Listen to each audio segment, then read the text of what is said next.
అటవీ ప్రాంతంలో చిన్ని అనే ఒక చిన్న పిట్ట ఉండేది. దానికి ఇతర పక్షులన్నింటికంటే ఎత్తుగా ఎగరాలని ఒక పెద్ద కల ఉండేది. ఒకరోజు ఉదయం చిన్ని ఒక పొడవైన చెట్టు శిఖరానికి ఎగరాలని ప్రయత్నించింది. కాని మధ్యలోనే అది జారిపోయి కింద పడిపోయింది.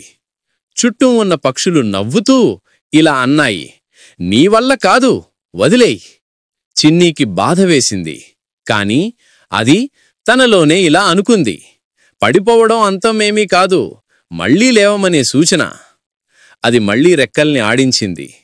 మళ్లీ ప్రయత్నించింది.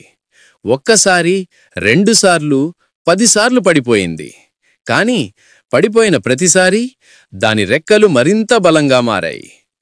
చివరికి ఒక ప్రకాశమైన ఉదయం చిన్ని అడవిలో ఉన్న పక్షుల కంటే ఎత్తుగా ఎగిరింది. నిన్నటి వరకు నవ్విన పక్షులు నిశ్శబ్దంగా చూస్తూ నిలిచిపోయాయి. చిన్ని చిరునవ్వుతో ఇలా అనుకుంది, "విఫలం నన్ను ఆపలేదు, ఆగిపోవడమే నిజమైన విఫలం."